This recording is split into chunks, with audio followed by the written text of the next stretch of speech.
Good morning, and welcome to the Columbus Chamber's Smart Edge webinar series. Today's topic is Let Your Culture Inspire Your Brand. My name is Summers Martin, and I am the Director of Business Development Services with the Columbus Chamber. The mission of the Chamber is to help businesses thrive. We do that through a number of ways. We do that by providing you the right resources, the right services. We try to make the right connections and certainly provide you the right information. Our webinar series provides business-critical, easy-access educational opportunities for members of the Columbus Chamber. These sessions are hosted monthly and are focused on small business topics that you provide to us. They are presented by our Chamber members and Chamber staff, and we are excited that you are here with us today. I'd like to thank our signature partners. They include Anthem Blue Cross Blue Shield, CareWorks Consultants Incorporated, and Integris Energy Services. Today's webinar is going to be led by Sandy Fichetti, who founded Fichetti & Company, a marketing communications firm. It is an enterprise that specializes in business-to-business marketing for privately held companies. Sandy is dedicated to directing the planning and implementation of high-stakes communications programs for marketing works, of whom she has formed an LLC in early 2008. As developer and sole owner of Companies Are People Too, a proprietary online assessment instrument that profiles the personality of an organization, Sandy can create an accurate, strategic plan based on a company's true personality and needs. She is a behind-the-scenes advocate and counselor to a number of minority entrepreneurs in and beyond Central Ohio.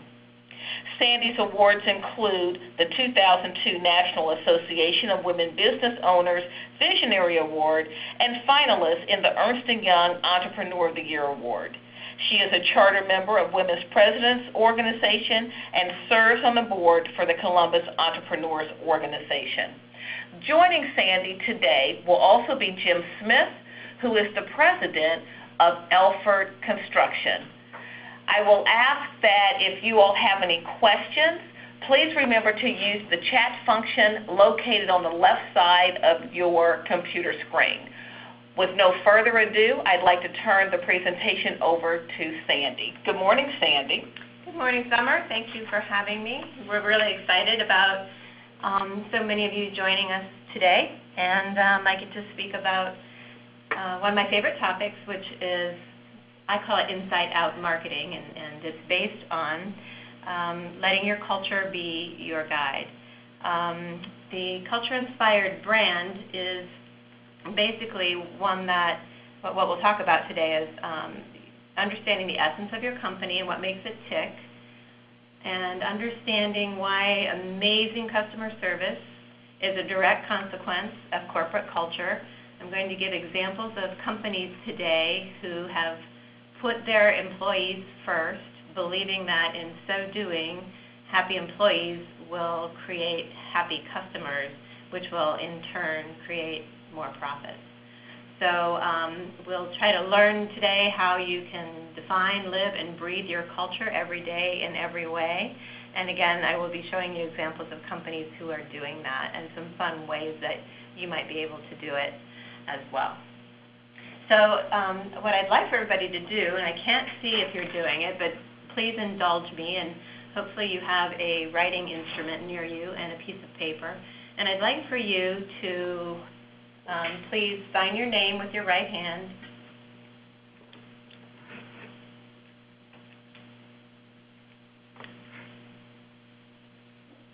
Or your right hand, I should say your preferred hand. In case you're left-handed, you can do that. And then right next to that, if you would switch hands and put your pen in the other hand, which would be your non-preferred hand, and sign your name underneath or next to your first signature.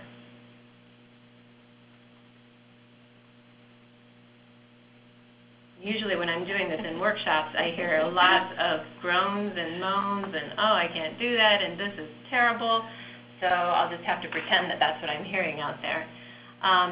So the reason that I asked you to do this is because I believe and have proven through much of the research that I've done as a result of my book that companies have personalities, that they have preferred ways in which each one gets their energy, where they focus, how they make decisions, how they take in information, and how they get things done.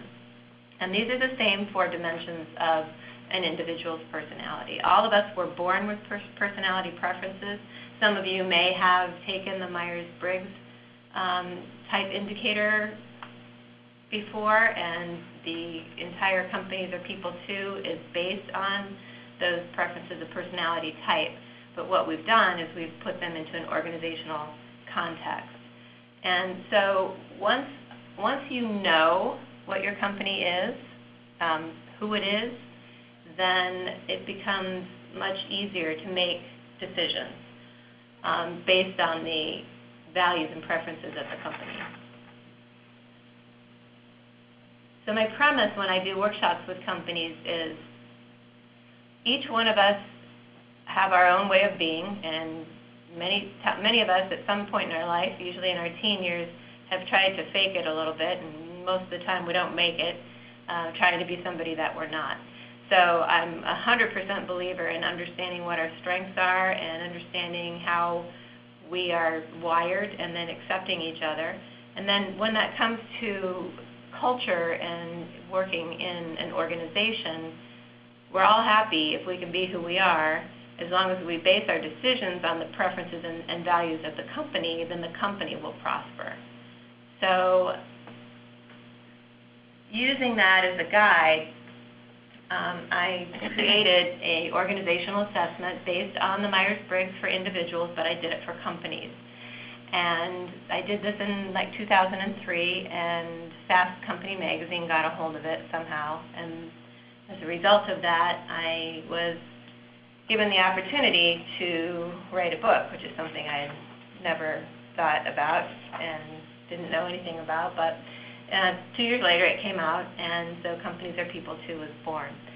Basically, Companies Are People Too is about turning your brand, your typical understanding of branding, inside out.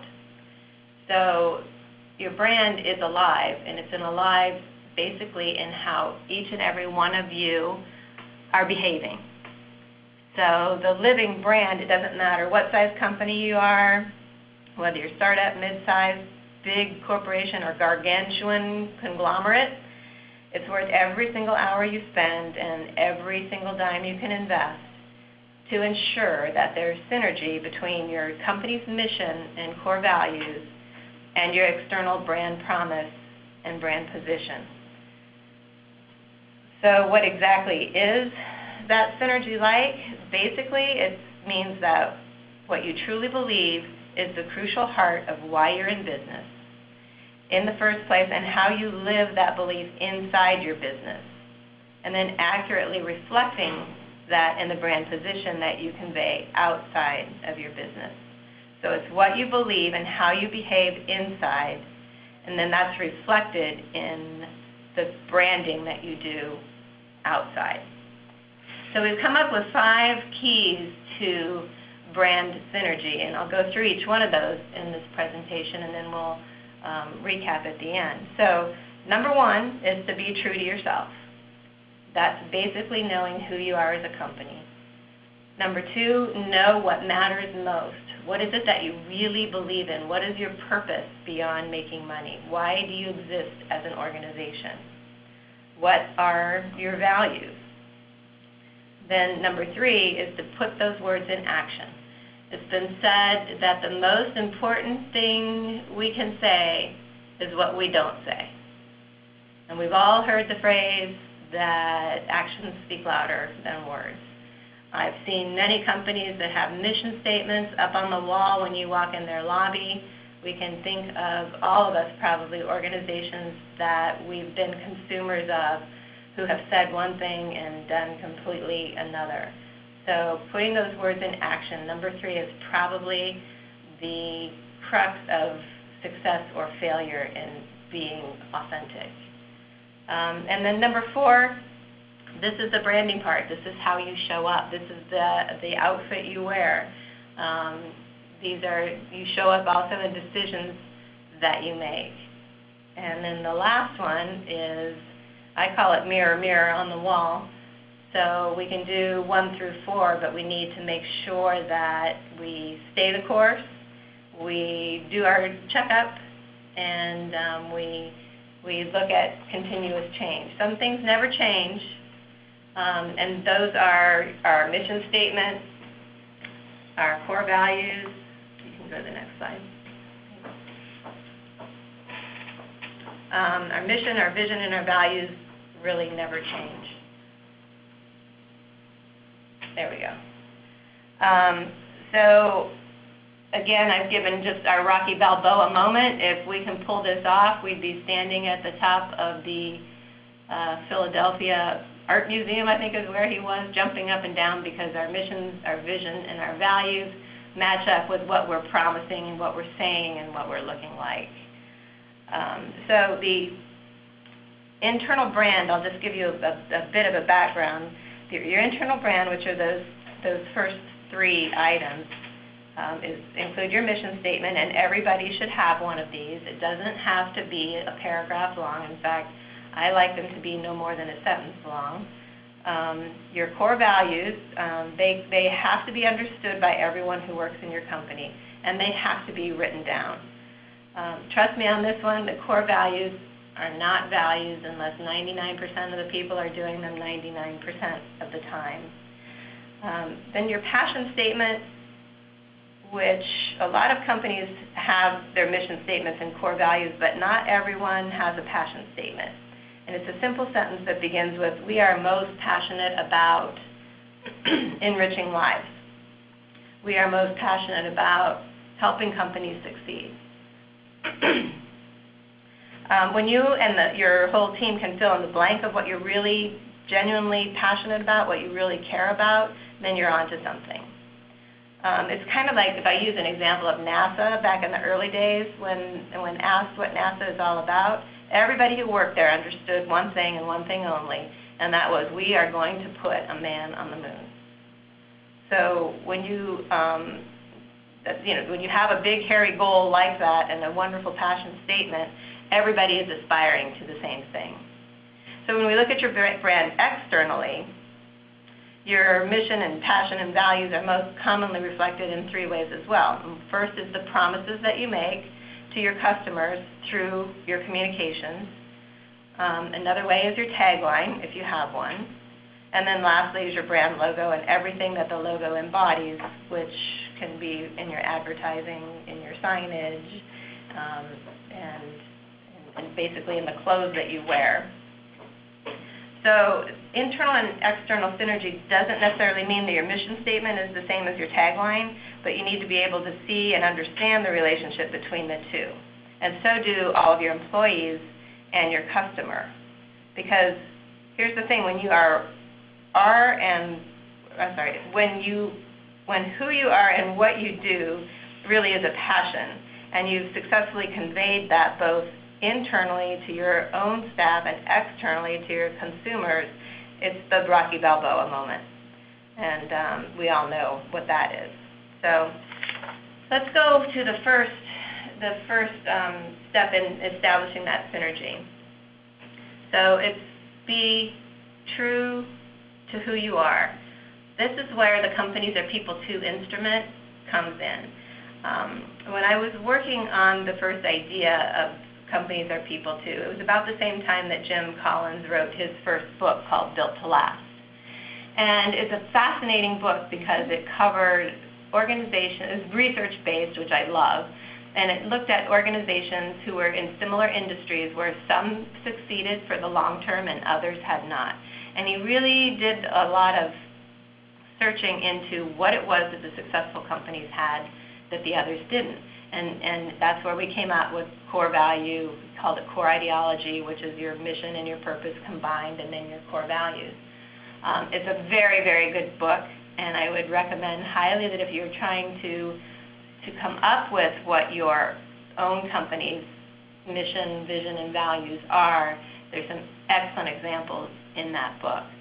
So when I read the book, it made it very clear to me that this is a crucial part of having a successful company, but it really didn't help me understand how to get it. So here comes Companies Are People Too, and it's 84 questions. You can answer with a multiple choice, A or B, and it gives us a report that I call a launching pad. It helps us understand who we are, and that includes our strengths, our weaknesses, what our possible core values would be, who our ideal customers are. I believe that all of you received a link that would enable you to go online and take the profile. I'll show that at the end of the presentation as well, but it's a very good exercise for you to go through, and so that's where Companies Are People Too is based. So discover what your strengths are, talk to your customers, talk to your employees, make sure that those strengths are experience-based, which means, really? I say that because I would talk a lot to CEOs who would tell me what the strengths of the companies were. And when I would go into their manufacturing facilities or out into the field to talk to their employees, they were not that at all. So we all value more our experiences.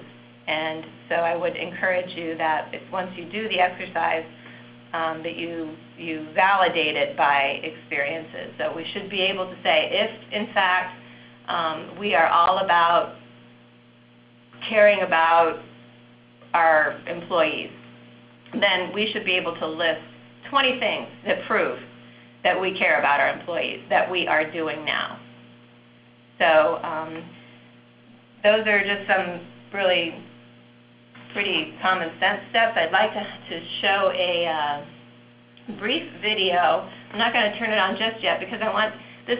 Dix & Schwabel is an agency, advertising agency in Rochester, New York, and they were one of the first companies to do Companies Are People Too. They had about 8 employees, and when they got their profile report, they would go, "Oh my God, we don't like this."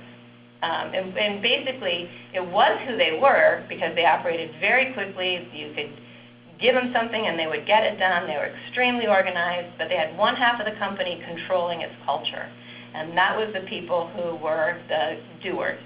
And meanwhile, they had the creators on the other side of the company who were being overworked, underappreciated, and were miserable. They were being forced to write with their non-preferred hand, if you will. So completely unproductive and dysfunctional team.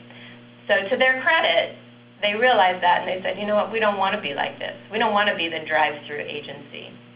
So they set about making some changes. And when I went back the next year, they took it again. They took the profile again, and it came out much differently. What you see here is in their office, and it's a slide that comes from the second floor down to the first floor. They completely embraced what their culture is, and now that their company is called, in my book, it's a company that it's fun to do good work, and this company has loads of fun. They also now have, I just came back from doing this with them again, they have 125 people. They have been awarded the best small company to work for in America 2 years ago, 3rd place last year, and they're up for it again this year. So this is truly an organization who found out, who did step number 1, discovered who they are, and put it into action. And now it doesn't matter if they hire somebody new, or we have a person who's been there 10 years who takes the Companies Are People Too assessment. The consistency that people in this company are experiencing is phenomenal, and it's what we all strive for. So I'm going to just show a snippet of the video that they did recently, and for their great places to work. And you'll sort of get a bit, they talk about their values in this video.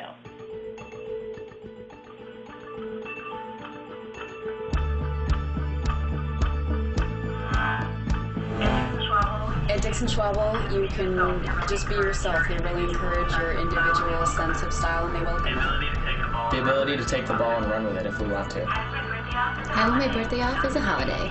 No explanation needed. Profit sharing. In today's day and age, this is almost unheard of. I truly value our open door policy. At any point in time, we can always walk into management's office and sit down and ask a question or just chat. Our commitment to trying new things and never being satisfied with the status quo. I feel a great sense of pride when we're out in the community and people often ask me, what's it like to work with Dixon Schwabel? I put a big smile on my face and I'm happy to tell them all about the great things that Laura might do, not only for the employees here, but for the community as well. One of the best parts of the week here at Dixon Schwabel is our weekly meeting, and everyone gets together. Lauren and Mike will share a letter from a client or a letter from somebody in the community, and we go around the room and we hear bits and pieces of information from many people on the team. The nice thing is you get to learn something about each of your teammates. The welcoming atmosphere and the friendly environment. It sounds small, but it's not, and it's actually quite rare. You feel both the culture and the environment the minute you walk in the door, and you can't help but to feel happy. Here at Dixon Schwabel, everyone's opinion is valued. Flexibility and respect are two values that I really experienced firsthand working here. When I started, I still had a year left of school to finish my bachelor's degree, so I worked full-time and then I went to school at night. It's really nice to work for a company that's so flexible in understanding your schedule, and that was understood by all of my team members. I was really surprised when I was awarded the Jazz Genie Award. It was really nice that my team members nominated me for that, and again, I felt very respected that everything that I did while I was in school, they really took notice of. We really do have a caring environment here. Whenever anyone experiences an illness. So that gives you an idea. Hopefully you feel as good as I do just watching that. Those are unscripted answers to the question about what do you value most about working at Dixon Schwabel. And I mean, they do things like they live their values. One of their core values is fun. They have bowling on Monday. They have their own band. They do softball on Wednesday. Every Thursday, ice cream comes in a truck out to even in the winter, out to the parking lot. And then they have parties on Fourth Fridays. They give back to their community. They're just a phenomenal leader in Rochester, and it's been really fun to watch them. So we're going to look at now a few other examples of companies who are really effectively doing step number one. And we all hear about Southwest, and most of us have probably experienced Southwest, and we just can't talk enough about a company whose reason for being in business is love. That is not only the reason for being in business, but it permeates everything that they do. I mean, how many of us would really build our business around the word love? It sounds really hokey, but as all of us who know travel Southwest, they make us feel great each and every time. Every employee lives and breathes love, and it's reflected in the service that each customer experiences. So the Southwest way is something that we should all aspire to, and I think many of us have. There's a really good article that I found that was what you can learn from Southwest Airlines culture. And we're going to see this in one of the local companies that we look at, but it consistently creates a positive customer experience. So that goes back to what we were talking about with inside-out marketing. If you're solid about who you are, why you exist, and how you make your decisions, how you behave, that is going to show to the people that you are serving. So, and very interestingly now, with social media, culture is amplified. I mean, I can't think of a better word than that. So if we are really good at what we do, we hear it, and if we're really bad at what we do, we'll hear it.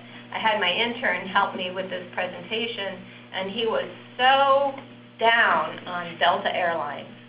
And we were looking at, so what are examples of companies who do it well and companies who don't? And he was very articulate in how he described his experiences with Delta and looking at their website and looking how they present themselves. And really the experience that you have is very different than that, and everybody knows it because people aren't afraid to go on Twitter or Yelp or any of the other hundreds of sites where complaints can be lodged. So even social media makes it even more important. And then the last one is having a strong culture means that your organization can change. Doesn't mean you have to be the same all the time because companies do change. They change leaders. Economic circumstances force companies to make some changes. But that strong culture, what you have at the heart and soul of your company in terms of I will always make decisions based on these values will guide your company through any change. So let's go on to look at number 2. So first one was know who you are, and then the second one is know what matters most. Why you exist. This is the core ideology, mission, vision, and values. This is straight out of Built to Last. What do you aspire to be? What did your founders envision? What's your purpose beyond making money? We sort of talked about that. So let's look at a company that we, again, probably have experienced and who's really done a great job at defining their culture and their internal brand. And their mission or vision is real simple. Like I said, it's not even a sentence, powered by service. So, and that's exactly what they say, and that's exactly what you get. So if you go to the next slide, we'll see what their core values are. Zappos is in Las Vegas, and they have opened their doors to anyone who wants to go in there and experience their culture. They're now giving workshops on culture, how they've done it. This is what they did. They came up first with these core values, and then they live each and every one of them each and every day. So they deliver wow through their service. They embrace and drive change. They create fun and a little weirdness. Adventurous, creative, and open-minded, growth and learning. So they've got more core values than most companies, but they find ways that they live them. And one of them, which is really neat, a great idea, is a culture book. And they give their culture book out. You can go on Amazon and you get this, I think it looks like it's $15 or something, but if you go straight to Zappos, they will send you their culture book. And they do it every single year. It's actually a big, hardbound, 300-page book that includes, what they do is they ask their employees to give an experience that they've had that lives one of these values, and it's fun and it shows pictures of the things that they do, and I would strongly recommend that you go to Zappos.com and order yourself a culture book. It's very, very inspiring. So Tony Hsieh talk about the change. He didn't found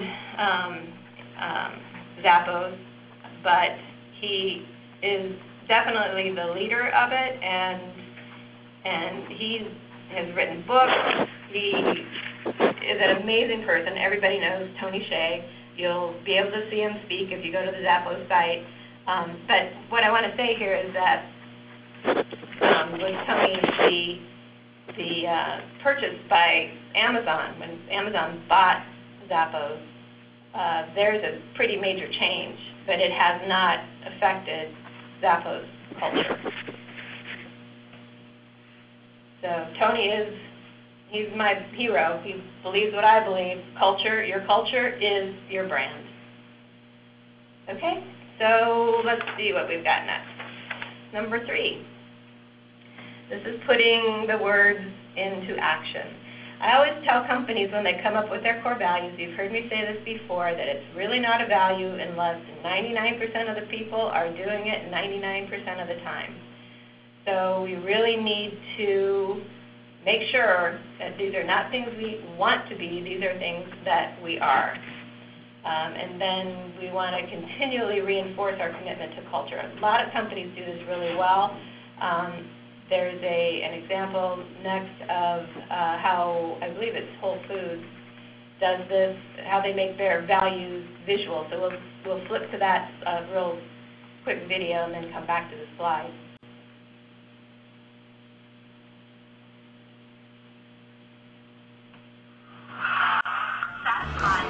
Satisfying and delighting customers means creating inviting store environments and community meeting places.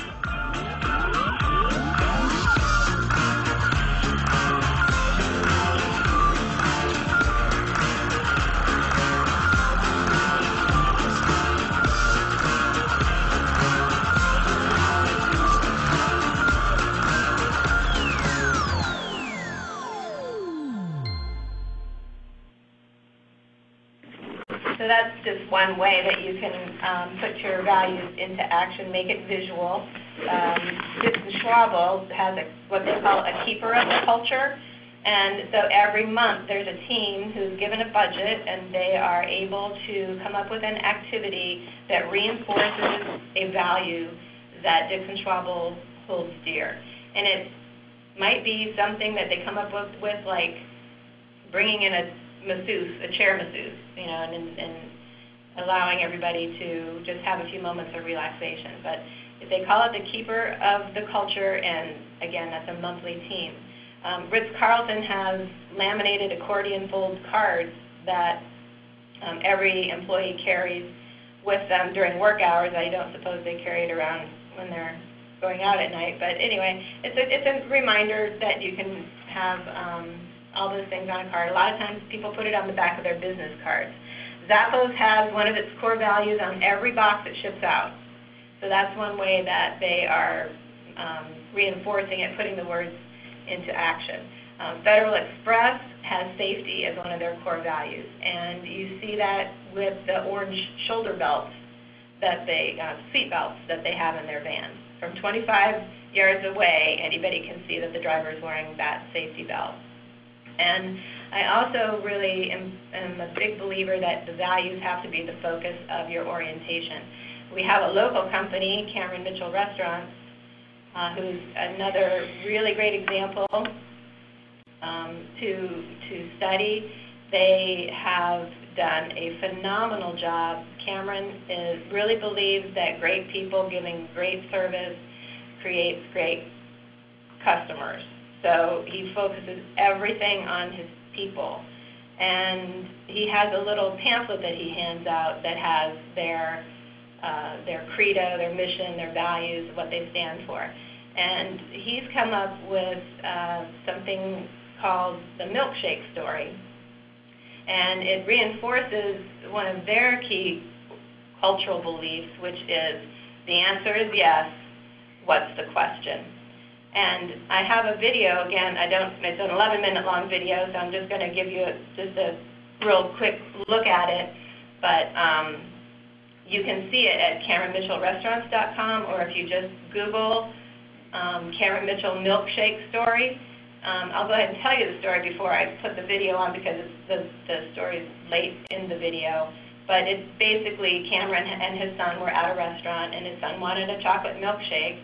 And the waiter said they don't have chocolate milkshakes. And Cameron looked at him a little incredulously and went up to the manager, who also didn't have chocolate milkshakes. And Cameron finally, well, do you have milk or ice cream? Yes. Do you have chocolate? Yes. Do you have a blender? Yes. Well, I can make my own damn chocolate milkshake. But, you know, he just said, I never want anybody to be treated like that in my restaurants again. So he called it the milkshake story. He lives it with the answer is yes, what's the question.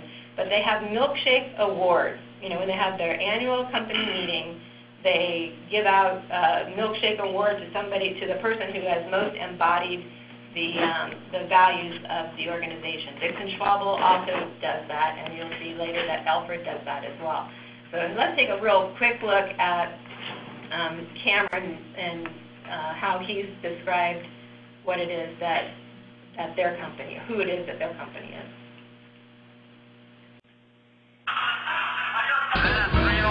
Beth 304. Hey, Jack, smile. Here's the break. that you'll see when I'm not working too. There's a lot of people working all over the place, but you know, we only want the happy ones there. Happy people make great food. Unhappy people make lousy food. Work hard, play hard, and be continued in a moment.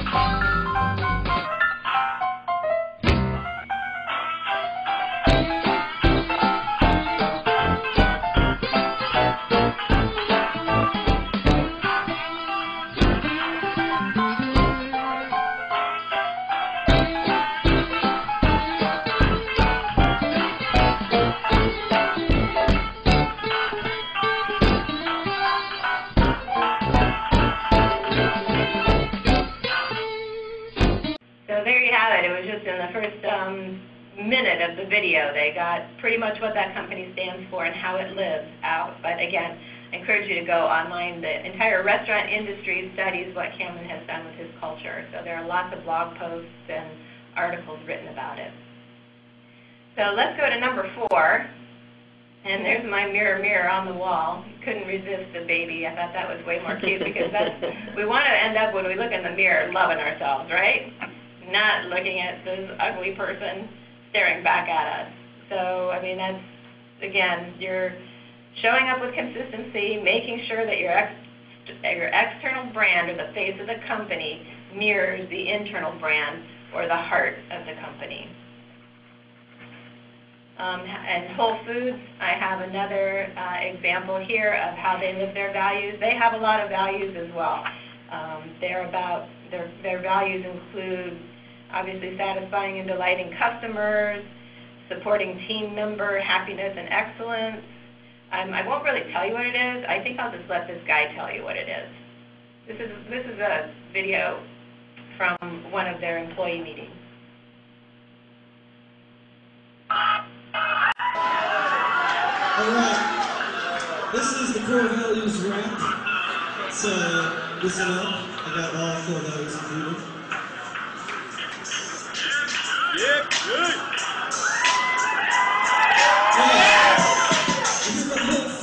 We sell the best products available. That's a quest. We got the goods. The service is quick, and the time that's good and good. And you gotta try to take your time. Core value to be satisfied with the life you can find the time. We're still listening.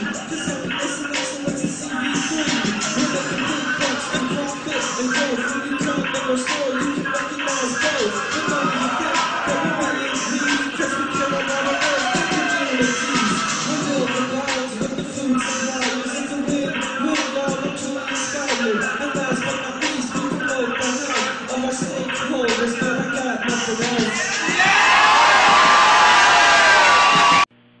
Again, if you Google that, there are words that show up on the rap song on YouTube. So that makes it a little bit easier for us to understand what he's talking about. But you can see and you can feel the excitement and the importance and how everybody who works at Whole Foods is embracing their values. And their co-CEO says it really well. And I love that he uses my words from the inside out. But following his core principles, it's how we act, it informs how we grow, it informs how we make decisions, and sorry about that. Anyway, you can see what it says. I have my phone on silent, but I hope all of you didn't hear that buzzing. Okay, so let's go to the next slide.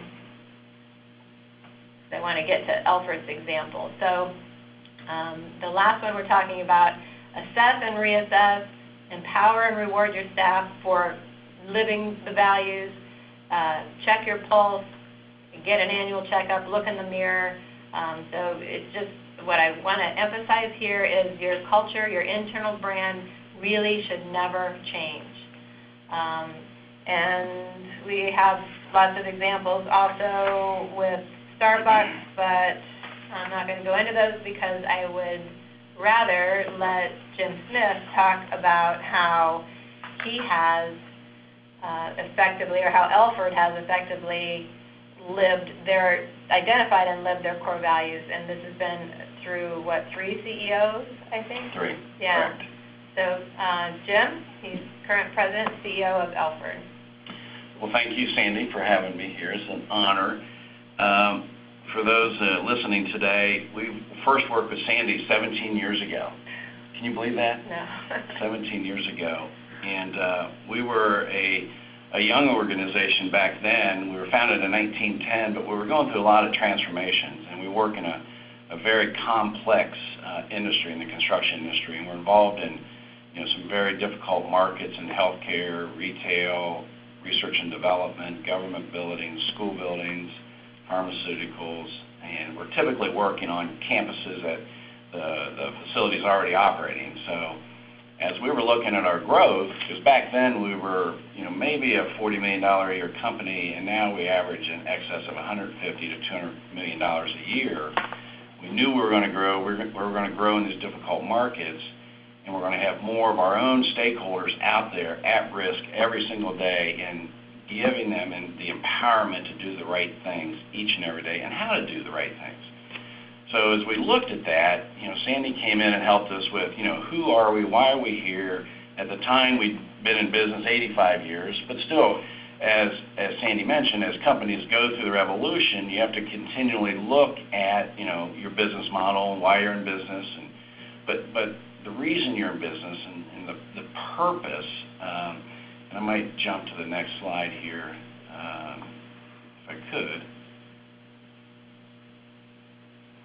It talks about how do you keep the founding principles alive, and what are those founding principles? And sometimes you got to discover those. And we discovered Pop Elford founded our company in 1910 because he was dissatisfied with the organization that he was working with.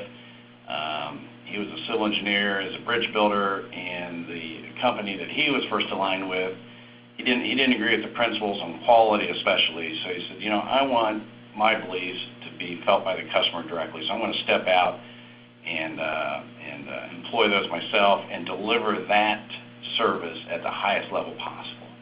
So today, one of the things we do, Sandy mentioned the awards and all, we keep Pop alive. And Pop to us is the internal brand, back to doing the right things.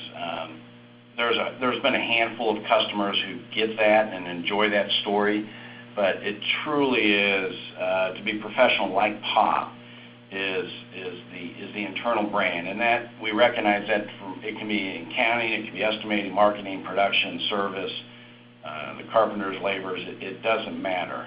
But every year we have the Pop Elford Award, and it exemplifies a person that's nominated from within the company of how they exemplify the professionalism that Pop started this company with.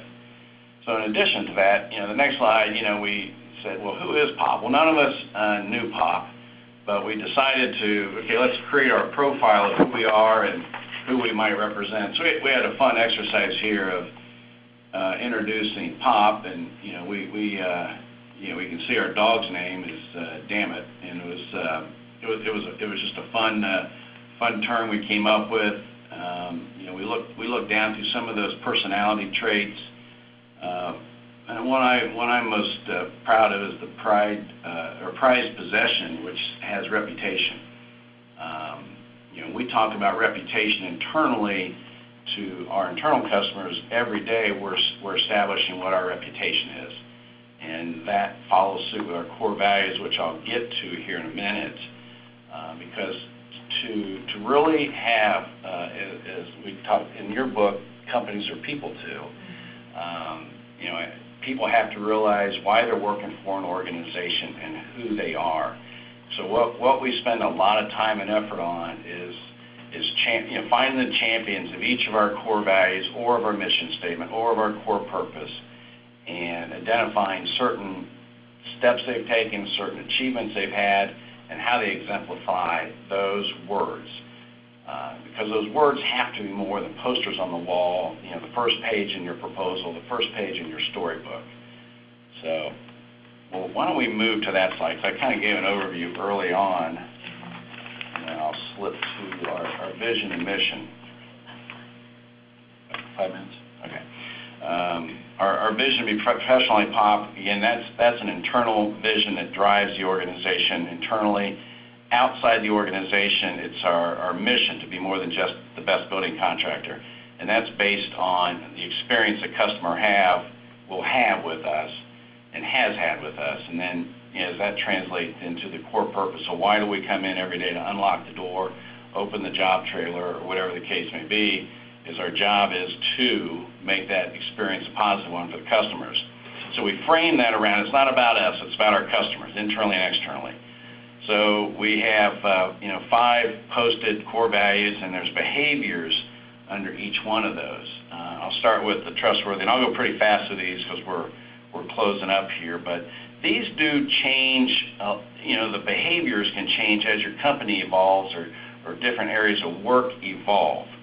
But the important thing is here is we all are in the service business of some sort, and you have so many stakeholders out there, is helping them with a foundation of how to behave and how to empower them with the internal heartbeat of the organization. So being trustworthy gets back to that prized possession of your reputation. And the first one there, doing the right things at the right times for the right reasons. That's paramount in our organization. Keeping promises. With our goal is to have every customer be a repeat customer. We're going to tell you the truth everywhere, every step along the way, and sometimes it's not always good news. We have to explain it, bring a solution to the table, put ourselves in your shoes, accept responsibility every day, and take leadership. When customers are looking for a service organization, they want them to be leaders, not just followers. Next, building lasting relationships, which is paramount to the success of us being 102 years old, is we're focused on the relationship of the business with our customers, because they hire us expecting that the work will get installed, but it's how do we give them the experience and build that relationship that lasts forever and ever. And when our best compliment is when we become friends with our customers, which happens quite often. And a couple examples is we're spending their money as if it was our own, and we're watching that out as a business, a fellow business person, and we're making recommendations on how to change their business. They might have not looked at it a way we can bring in a perspective from the outside. So you build that reputation, you can offer good peer comments back and forth. Can I interrupt for a minute? Sure can. The one thing that I want to make sure that we all appreciate about what Jim is doing is these values and mission and purpose, they were articulated a long time ago. But again, he has, and the company has made sure that they're not just words. So what you see in these bullets are behaviors that go with every single core value. And that is the takeaway from what Jim's slides are all about, so that they teach people what it means to build lasting relationships, what it looks like, what it means and looks like to be trustworthy. And that's what I love about these slides that he's going through. And all of us who do our core values need to say, what does that look like?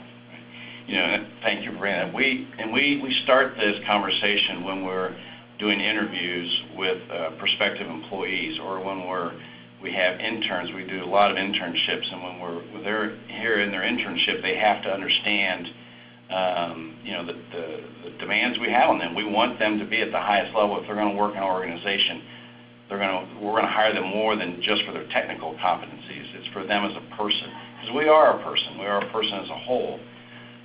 We communicate it all the way, every year. I have a town hall meeting tonight. We do this quarterly. And the first slide you'll see is that vision and core value slide. And I talk about it. I have quarterly breakfasts with 10 different employees every quarter. That's talked about. It's talked about in our departmental meetings. But again, it gets back to the behaviors we want everybody to exemplify. We're constantly learning. To build community, we do a lot of giving back to the community. We're very blessed to be here. And where we've gotten to today versus that just being driven by senior management in the early days, now it's driven by the employees who are given opportunities as projects through our mentoring program and our young professional leadership program. They're now responsible to drive a lot of the community building efforts. We keep learning. I mean that's why we're here. We're here to improve and learn each and every day of how we can better provide our services.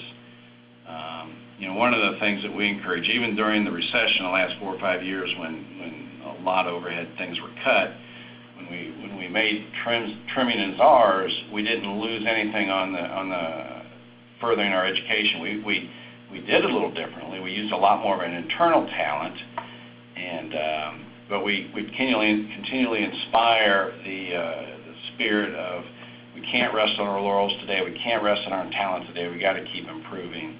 And it's just the environment. We pass on the reading. You see the reading there continually during our employee reviews twice a year. We talk about books to read, and we read a lot more than just technical books. It's not just leadership. It's fun books too. It's bringing back the fun of reading. And of course, the last core value to talk a little about here is work hard and work smart. This first bullet wasn't on our slideshow 8 years ago or 17 years ago, but it's one little word that we've come to appreciate in the word preparation that I truly believe separates good companies from great companies. And we're tenacious about preparation regardless of what it's for, whether it's for a meeting, a presentation, schedule, an estimate. Nothing less than 100% is acceptable there. So we truly believe that spirit of preparation will build a sustainable company back to the built to last philosophy, which is transitioned into our company, good to great. And we talk about those books a lot, Sandy. We do book reviews at the senior management level, chapter by chapter. Not trying to do the whole book in a session, but these changes and this spirit of the culture, it didn't happen overnight. And when Sandy first met us, 17 years ago, it took some time. It takes time to get the message through an organization. The senior leadership team really has to dedicate themselves to talking about it and explaining it, because it can look a little Greek at times. And you've got through the examples, you got to make it come to life. And you, as sitting in the leadership chair who's responsible for delivering the message, have to demonstrate it, because you have to realize, the thing they hear from me is, we're on stage 7/24, 365. However you act and talk and your tone or your lack of, people are looking for that, and you are your culture. As we saw with Southwest and Zappos and Cameron Mitchell's, those are fascinating companies, wonderful. So that's kind of our story in a nutshell. Yeah, it is a nutshell, because it has been a long time in making, and they, like Dixon Schwabel, are a real success story about an organization who has defined, articulated, and lived their values. So we're going to skip on ahead to, I think, till the end. The 5 keys there we've gone over. I've got a couple slides in here that show some negative social media that's happening because an employee or employees are not being consistent with the values. We've all seen these, but this was the Delta example. So you can flip through theirs, and then the next slide is about just, I'm moving fast here because I want to be able to let people ask some questions, but obviously stronger together when your internal brand is influencing your external brand. So some reminders: articulate your purpose and values, live your purpose and values. If there's no other takeaway, that should be it. Happy employees equals satisfied customers equals profit and wealth, as Whole Foods says. Actions speak louder than words. Be authentic. You can't fake it till you make it. You won't make it. Don't make promises you can't keep. Make sure that your brand promises are promises that you can deliver. Make sure your values are things that you're doing every day. And then do a daily checkup. So the village takes a village to build a brand. Everybody needs to be in it together. It's an ongoing evolutionary process. As Jim said, people come and go. So it's very, very important that everyone who walks in our doors understands what we're all about and delivers that message to everybody they come in contact with. So on the last slide, some contact information, and go to companiesarepeople2.com/chamber if you would like to take the assessment for your company and see what the report tells you about your experiences with the company. If you'd like to have even more people in your company take it, and you can always contact me at that phone number or email address. Sandy, Jim, thank you both so much for joining us today. I can say that I have personal experience with both of your companies. I've known Brenda for a number of years. I find her to be very thoughtful, extremely smart, greatly talented, and enjoy the relationship that the Chamber certainly has with her. And Jim, I will tell you, I came out probably last summer and met with some of your team, and they referred to you often. And what I got from listening to them was that, that leadership definitely starts at the top. If you really want people to embrace a new culture and you want to be part of the corporate family, that has to be led from someone at the top. And I really enjoyed being out there. And actually, our meeting was supposed to be an hour. I think we ended up talking for an hour and a half or 2 hours, and I didn't want to leave. So I do want to thank you both. We are running out of time, and I want to be respectful to those of you that joined us today. So if there's a question out there, please type that question into the chat box. And while we're waiting for that, I will tell you about our next webinar. It's going to be Full Circle Interactive Marketing, website, social, search, email, and ads. It will be conducted on Tuesday, July 10th, and it will be presented by Chris Shire, who is the CEO and president of Madison and Fifth. You can certainly go on our website at columbus.org/events and sign up for that webinar. Also, please join us on September 27th for our annual clam bake. If you have yet to attend this event, this is the one event that you really should not miss this year. It's a great party that we'll have at the Columbus Zoo and Aquarium. Again, you can register at columbus.org/events. Looks like we have a comment. Great webinar. First one that I've sat through in a long time that was really worth the time. I learned a lot. Thank you for your time, and thanks to the Chamber for hosting this. Thank you, Ariana. We really love to hear that we are providing something that is of value to our members. Question for our panelists: how do you merge different cultures within the company? Well, if you're talking about different cultures within different departments within the company, that's one thing. If you're talking about different cultures that are a result from a merger or acquisition, that's another. So the way I would start is obviously knowing what those cultures are. So, either with interviews or do the companies or people too for a quick understanding of how people are experiencing each department or each company, and that will let us know where we have things in common and where we don't. But overall, again, if you have the primary business, which if they're departments, then if that company, let's just say it was Alfred's estimating department was different than the project management department. It wouldn't matter because all of them are making their decisions based on the values and preferences of Alfred. So that's where the strength is, that it has to start there. Otherwise, there's not a lot you can do. You're going to have fiefdoms. Hope that helps. Thank you all again for participating today. Should you have any questions, please feel free to contact me at 225-6919. Thank you and have a great day.